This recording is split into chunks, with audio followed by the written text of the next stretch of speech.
Summer is finally here for me, guys, and high school's most dreaded year is also over. So today I shall be reviewing the high-grade M1 Astray from Gundam Seed. This kit was released, I believe last year, well, in 2012, and retails for 1,400 yen. Quite the odd price, only a few kits sell for that much. Anyway, I suppose I should do a box tour since I never did an unboxing. So this is part of the high grade remastered Seed lineup for some reason, even though they never actually made an original high grade of this. But it looks pretty dynamic, as you can see. Inside of the box, you get some nice marking stickers and some nice poses. It comes with two exclusive to this kit anti-ship swords, nice posability, front and back shot. Inside of the box, Seed Remastered project. Some stats, the 3 pilots, those unfortunate souls, and no ABS plastic, and 1,400 yen. Do iPad stands exist? Because they would make my life so much easier.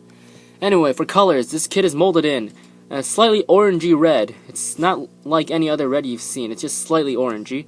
Black for the chest, hands, feet, and backpack, and off-white, well, that light gray that they use for the Destiny and GPO2A, and the secondary white for the real grades.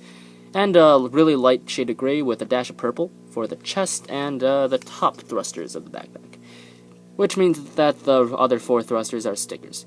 Now, say what you will about them, yeah, they don't look the best, but they work pretty well because I've only applied them once. I haven't had to, like, straighten them out with a Q-tip or anything since I built them, and that was about a year ago. So, yeah, they stick on really well. You also get stickers for the black parts on the cheek, but I use paint instead. And you get a foil sticker for the forehead camera in shiny green, ditto for the eyes. Now, for marking stickers, okay, you get plenty, and I do mean plenty. You get numbers. I've used 213, which is pretty unique since I always go with 02 or maybe 04. But yeah, this is for Jury Wu Nian. An Orb Union symbol, MBF M1 for the model number, ditto on the chest, and here, another Orb sticker, model number sticker, Orb Union symbol sticker, and another Orb sticker. So yeah, and I haven't used them all. Here's what I have left, a bunch of numbers, and still 3 more Orb stickers. So you get plenty of options there. So yeah, the color separation is pretty nice for a Seed kit, and the stickers work out really well, even though there aren't that many. For articulation, this kit is actually quite nice. The head is on a double ball joint polycap, so it can do the chicken head, look down, up, side to side, and rotate. The shoulders are on that polycap plus a piece covering it, so it can move forward that much. And the shoulder itself is on a ball joint, so it can move all over the place and rotate. The arm can move out that much, yeah, so about 90, and it can rotate below the shoulder. And the elbow is on a double joint, so it can move until it touches the shoulder. Well, whoops. But yeah, the hand is on a ball joint, so it can rotate and wiggle. One of the more free-moving ball joints. The chest is on a double ball joint, but it's not. It's kind of limited. It can move forward that much. The thrusters are kind of hindered. Oh, okay. Back that much, forward that much, side to side, a little, and then rotate all the way around if you get the thrusters out of the way. The front skirts don't really move, but they don't need to. The hips are on that the modern high-grade ball joint, so they can move as per usual. The side skirts can move out this much, although it doesn't matter because the legs can only move out this much. So, yeah, that's kind of disappointing. The legs can move forward all the way, even though the skirt armor doesn't move. And back that much, not bad. The hips can also rotate a bit. The joint used for the leg is kind of strange. It's like that. Yeah, I guess it's because the leg of the M1 Astray is really small to begin with. Anyway, in you go. The knee can bend this much on a double joint, quite nice. The ankles are on a double joint, a hinge and a ball joint, so they can move forward this much, back this much, side to side, Alright. And rotate, of course. And then the thrusters. The top two don't move, but they don't need to. Well, they're not supposed to.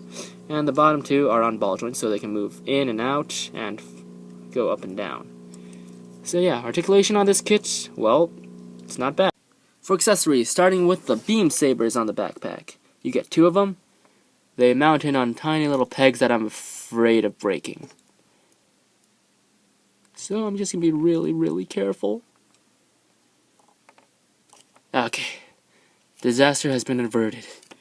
Anyway, you get 2 clear pink beams. And they fit in quite nicely. Very solid fit, unlike a lot of Gunpla.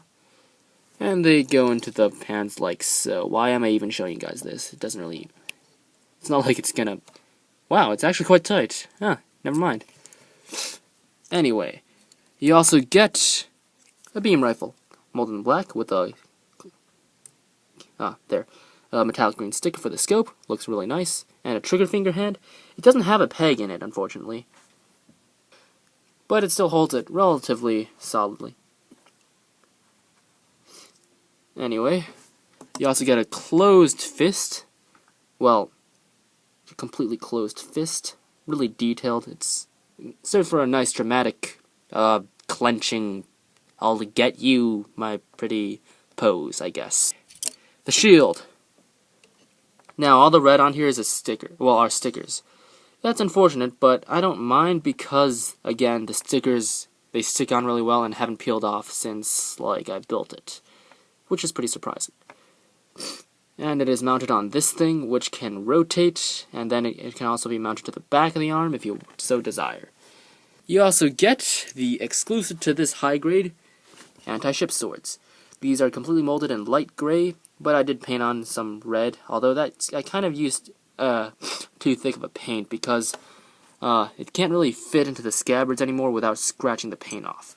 Anyway, these scabbards just mount onto the sides of the side skirts, like so. And regarding the whole paint issue, I don't really mind because I don't like how they look anyway. About this piece in the backpack. Now, you're supposed to use a cover for it. I lost that in the heating duct somewhere. So I use this piece instead. This piece can attach the beam rifle and the shield, and then you take out this piece for the shield. And you attach it to the connector piece.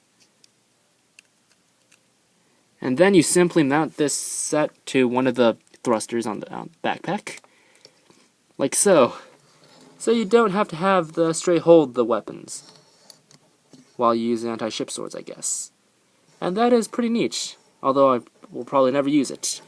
So yeah, this kit is pretty filled out in terms of accessories. Size comparisons with the high-grade remastered Blitz and the high-grade Jim Quell.